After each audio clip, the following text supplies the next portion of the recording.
Assalomu alaykum, rahmatullohi va barakatuh. Azizlarim, sog'lommisiz? Anchadan beri jonli efirlarda o'tkazmay qo'ydik. Bugun xudo xohlasa kechqurun soat 20:00 da Telegram kanallarimizga primo efirlar o'tkazamiz. 11-aprel kuni Moskva vaqti bilan soat 20:00 da yana primo efir o'tkazamiz. Unda spikerlarimiz bilan bo'ladi. Spikerlarimiz farzandlari bilan Rossiyada, dachada qaysi ahvolda kelib ishlab, qanaqa sharoitlarda hozir yashashyapti, mana shu haqida ma'lumotlar beramiz. Bundan keyin spikerlarimizning hozir videolari anchagina bor. Kelasi hafta xudo xohlasa ikkitadan уже jonli efirlarda o'tkazamiz azizlarim. Bizdan uzoqlashmang. Sadaf kompaniyasi doim siz bilan ishonchli hamkorda bo'lib qolishadi. Sog' bo'ling, omon bo'ling.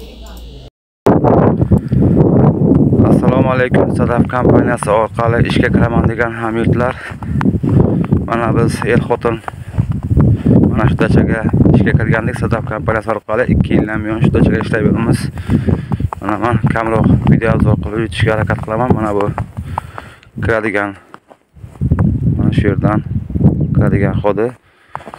Mana bu turgan uyga biz yashaymiz, xotin bizga berilgan. Mana shu turgan uy.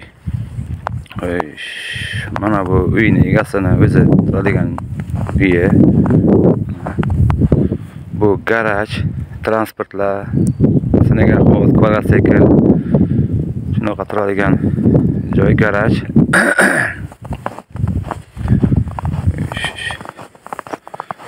Mana bu yerga prut bor, prutga lebed, ikkita lebedi bor.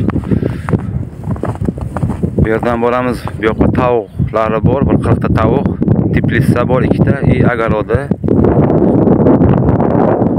Futbolni plashatkasi, endi hozir qor qo'yilguncha yaxshi ko'rinmaydi ham.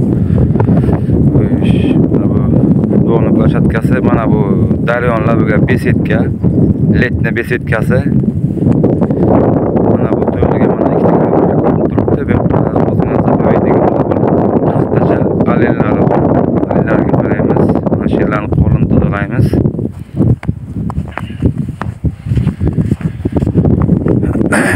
Mana shunaqa ishlar.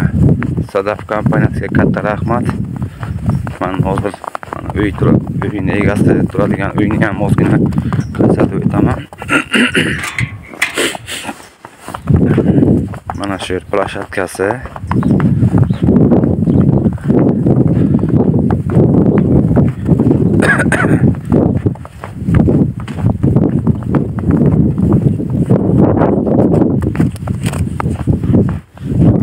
Uyning egasi o'zi turadigan uy.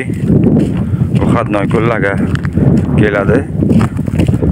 Bozor kuni yana obeddan keyin ketadi Moskvaga.